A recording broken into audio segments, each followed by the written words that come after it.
حضور اکرم صلی اللہ علیہ وسلم کی خدمت میں آپ کی اہلیہ، آپ کی بیوی غالباً حضرت ام سلمہ رضی اللہ تعالیٰ عنہ موجود تھی۔ ایک صحابی رسول جو نابینا تھے، انہوں نے اجازت طلب کی، یا رسول اللہ صلی اللہ علیہ وسلم، میں آپ کی خدمت میں حاضر ہونا چاہتا ہوں۔ میرے آقا صلی اللہ علیہ وسلم نے اپنی اہلیہ سے کہا کہ تم اندر والے کمرے میں چلی جاؤ، تم پردہ کر لو۔ عرض کرتی ہیں یا رسول اللہ صلی اللہ علیہ وسلم، جو آ رہے ہیں وہ تو نابینا ہیں، اگر میں یہاں بیٹھی بھی رہوں تو انہیں کیا خبر؟ حضور اکرم صلی اللہ علیہ وسلم فرماتے ہیں کہ آنے والے تو نابینا ہیں، لیکن تم تو نابینا نہیں ہو، یعنی وہ دیکھ نہیں سکتے، تم تو دیکھ سکتی ہو۔ آپ اندازہ لگاؤ کہ حضور اکرم صلی اللہ علیہ وسلم نے گویا اپنی بیوی کے سامنے یہ باتیں کہہ کر قیامت تک آنے والی اپنی امت کی عورتوں کو الرٹ کر دیا، انہیں وارن کر دیا، انہیں بتا دیا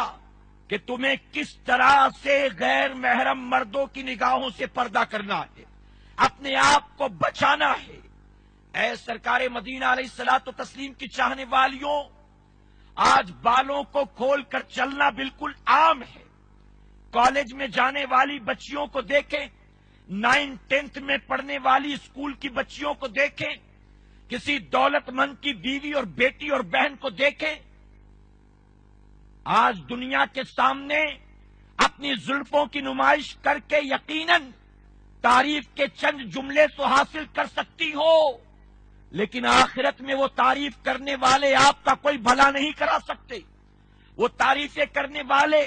وہ آپ کی زلفوں کے شیدائی، وہ آپ کے چہرے مہرے کے دیوانے، وہ آپ کے حسن و جمال کے چاہنے اور جان چھڑکنے والے آپ کو دنیا میں تعریف کے چند جملے تو دے سکتے ہیں، لیکن آخرت کے عذاب سے آپ کو بچا نہیں سکتے، جہنم کی آگ سے آپ کو بچا نہیں سکتے۔ اے سرکار مدینہ علیہ الصلوۃ والتسلیم کی چاہنے والیوں، آج عورتوں کے اندر پردہ کرنے کا چلن ختم ہوتا جاتا ہے۔ کل تک کی عورتوں کو اگر دیکھتے ہیں، آپ اپنی نانی کے حوالے سے ذرا سوچے، اپنی دادی کے حوالے سے ذرا سوچے، کل تک کی مسلمان عورتوں کا یہ عالم تھا، وہ صرف گھر سے باہر نکلتی تھی تو شرم و حیا کی پیکر بن کر نہیں نکلتی تھی، صرف نقاب و پردے کے ساتھ نہیں نکلتی تھی، بلکہ گھر کے اندر اگر دیور ہوتا اس کے سامنے بھی وہ گھونگھٹ نکال کر آیا جایا کرتی تھی۔ ارے گھر کے اندر موجود غیر محرم مردوں کے سامنے بھی وہ بن پردے کے نہیں آتی تھی، اپنے جسم کا خیال رکھتی تھی،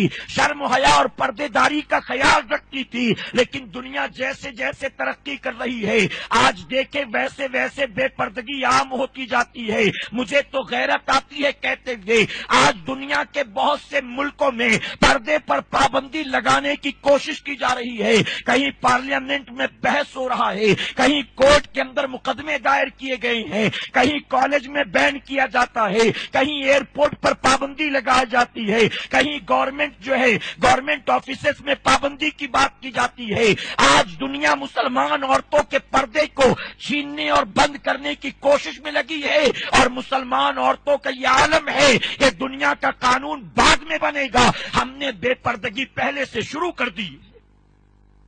اے سرکار مدینہ علیہ الصلوۃ والتسلیم کی چاہنے والیوں،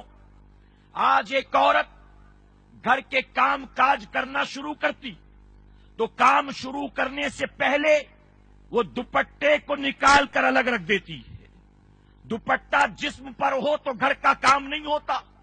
کھانا پکانا ہو تو دوپٹہ ہٹاؤ، برتن دھونا ہے تو دوپٹہ ہٹاؤ، کپڑے دھونا ہے تو دوپٹہ ہٹاؤ، جھاڑو پوچھا لگانا ہے تو دوپٹہ ہٹاؤ۔ گھر کے کام کرنے کے لیے دوپٹہ یوں لگتا ہے رکاوٹ بنتا ہے، ہٹاؤ دوپٹے کو۔ دوپٹے کو ہٹا کر گھر کے کام کاج کرتی ہیں، اور اگر مسجد سے اذان کی آواز سنائی دے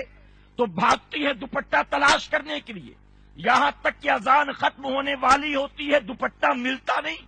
بچوں سے کہتی یہیں رکھا تھا کہاں چلا گیا، بیٹی سے کہتی یہاں رکھا تھا کس نے اٹھا لیا۔ اذان ہو تو دوپٹہ تلاش کریں، علاوہ اس کے دوپٹے کی کوئی پرواہ نہیں۔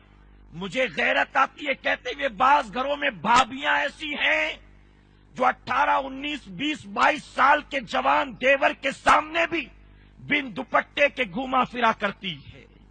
اے سرکار مدینہ علیہ الصلوۃ والتسلیم کی چاہنے والیوں میں آپ سے پوچھتا ہوں، آج یہ دوپٹہ جو بڑا وزندار معلوم دیتا ہے، آج 2-2.5 میٹر کا دوپٹہ آپ سے اٹھایا نہیں جاتا، گھر کے کام کاج کرنے میں دوپٹے کی وجہ سے تکلیف و پریشانی،